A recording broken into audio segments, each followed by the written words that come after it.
안녕하십니까, 박사입니다. 블라디미르 푸틴 러시아 대통령이 특수 군사 작전이 개시된 이래 가장 강력한 메시지를 전달했습니다.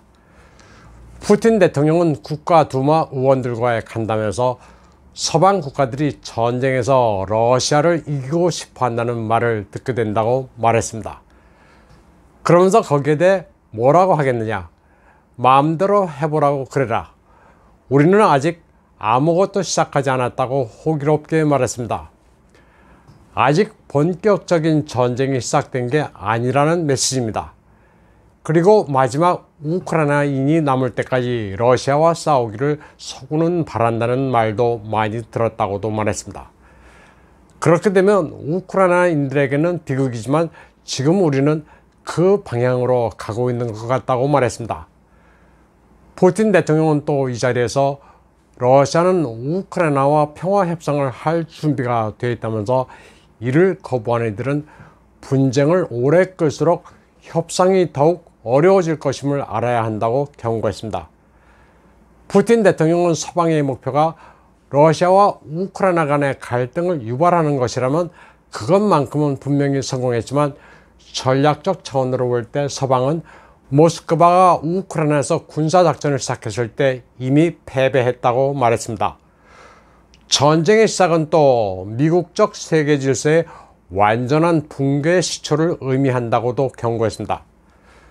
푸틴의 연설에서 건강 이상 징후는 전혀 없었습니다. 메시지를 전하는 음성은 아주 뚜렷했습니다. 다음 소식입니다. 러시아 경제가 예상했던 것보다 회복 탄력성이 크다고 블룸버그가 보도했습니다. 블룸버그는 전문가들을 인용해 러시아가 올해 처음 예상했던 것보다 훨씬 덜한 경기 침체를 겪을 것으로 보인다면서 급증하는 원유 선적이 미국과 EU 제재의 영향을 둔화시켰다고 전했습니다.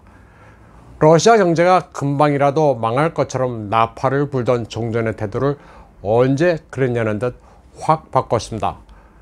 JP 모건 체이스, 시티그룹 등 여러 금융기관들의 이코노미스트들은 러시아의 올해 경제 성장 감소 전망을 3.5% 정도로 예측했습니다. 경제 성장 감소폭을 12%까지 예상했었던 러시아 관리들도 현재 예측을 절반 미만으로 업데이트할 준비를 하고 있습니다. 모스크바에 기반을 둔 한 신용평가사는 복서가 녹다운된 뒤 지금 다시 움직이고 있다면서 디스카운트에도 불구하고 넉넉한 수출 가격과 돈을 쏟아부을 수 있는 예산 능력으로 충격이 상쇄됐다고 말했습니다.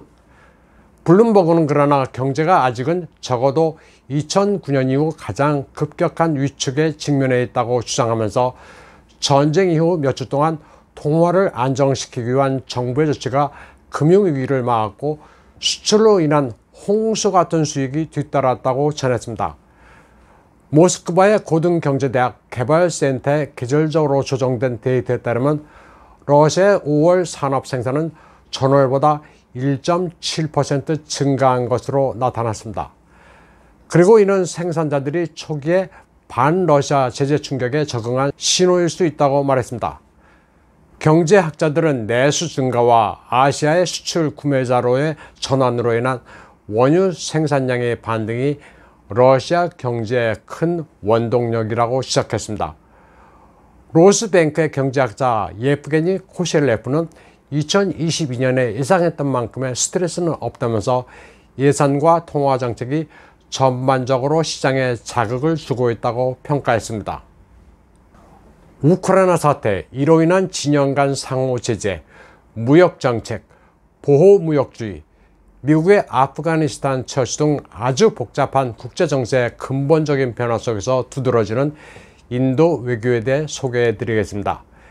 인도는 아시다시피 미국이 주도하는 안보협의체에 과대 속해 중공을 견제하면서도 러시아와 아주 긴밀합니다. 러시아와 중국 역시 우크라이나 사태로 한 진영으로 묶이게 되면서 기본적으로는 서로를 경계하지만 표면적으로는 서구 동맹에 맞서고 있습니다. 이렇게 복잡한 국제관계에서 인도는 밸런싱 액트를 유지하면서 국익을 극대화하고 있습니다. 적의 우군이 될 수도 있고 그렇지 않을 수도 있다는 점을 인도는 잘 알고 있습니다. 러시아가 인도와 가까워질 수 있는 것도 이런 점을 이해하기 때문입니다. 외교에서 영원한 우정은 없지만 상호 이익을 위해서는 힘을 합칠 수 있는 것입니다. 자이샹카르 인도 외무장관은 뉴델리의 입장에 대한 서구의 비판에 맞서고 있습니다. 우리 편이 아니면 그 반대편이라는 게 이분법적인 서구의 시각인데 여기에 맞선 겁니다. 그는 우크라이나 사태 초기 2달 동안 유럽연합 국가들이 러시아산 화석 원료 수출의 70% 이상을 받아줬고 미국이 수입한 양도 인도가 러시아로부터 수입한 양을 넘어섰다면서 당당히 맞섰습니다. 자이샹카르 외무장관은 러시아산 에너지를 수입하라 말라 간섭하는 서구의 이 같은 태도가 국제 무대에서 인도의 역할이나 인도의 개발 역사를 잘 이해하지 못하는 데 기인한다고 보고 있습니다. 자이샹카르 외무장관의 이 같은 기조는 네루의 외교정책을 그대로 계승한 것입니다. 독립 이후 인도는 정치 경제적 지위의 확대 추구, 중립의 원칙, 탈식민지 세계의 목소리로 도덕적 입장을 취하고 확장하려는 3가지 축을 기반으로 했습니다. 국제 무대에서 이러한 태도는 비동맹 운동으로 제도가 됐습니다. 그리고 냉전 시대는 때때로 미국 소련과 어느 정도 수렴하는 모습을 보이기도 했지만 국가의 입장을 견제하기 위해 노력했습니다. 인도는 1차적으로 내수 시장을 지향한 지속 가능한 경제 성장 정책으로 이미 주요 경제 강국으로 떠올랐습니다. 이 과정에서 미국의 대외 관계도 인도에 영향을 미쳤습니다. 아프가니스탄에서 미국이 혼란스럽게 철수한 점, 그리고 2개의 역대 미 행정부에서 취한 대이란 제재가 예측하기 어려웠다고 보고 있습니다. 인도가 이란산 원유를 수입할 때 취한 미국의 여러 제한은 인도 경제에 불확실성을 안겨줬고 에너지 안보에 해를 끼쳤습니다. 인도가 러시아의 에너지를 수입하면서 푸틴 정권에 신뢰를 보내는 것은 이 같은 불확실성이 적기 때문입니다. 인도가 우크라이나 무력 사태를 반대하며 평화를 촉구하면서도 러시아 제재에 동참하지 않는 것은 정치 경제적으로 중재자를 자체해 국가 위상도 높이고 경제적 이익도 도모하기 위해서입니다. 지금 러시아가 저렴한 가격으로 인도에 에너지를 판매함으로써 상호 간의 이익을 챙기는 것은 오랜 신뢰에 바탕을 두고 있습니다. 러시아 인도 간 오랫동안 검증된 협력의 핵심 영역 중 하나는 군사 분야입니다. 인도의 무기 수입은 소련 붕괴 이후 러시아의 생명줄이었습니다. 인도군의 장비 가운데 60% 정도는 러시아산입니다. 러시아와 인도는 농업 부문에서도 협력합니다. 인도도 식용유와 비료 생산을 늘리면서 농산물 수출 국가로 나아가고 있지만 러시아는 이를 이해의 충돌로 보지 않습니다. 인도는 상당한 양의 곡물을 생산하지만 기후변화, 특히 폭염과 사이클론, 홍수에 취약합니다. 따라서 식량 안보가 100% 확실하지는 않습니다. 이 때문에 러시아와 경쟁 관계가 아니라 혹시 어려울 때 서로 도울 수 있는 파트너로 보고 있습니다. 인도도 서구 국가들처럼 재생 가능 에너지 비율을 높이는 것을 목표로 에너지 전환 계획을 추진하고 있습니다.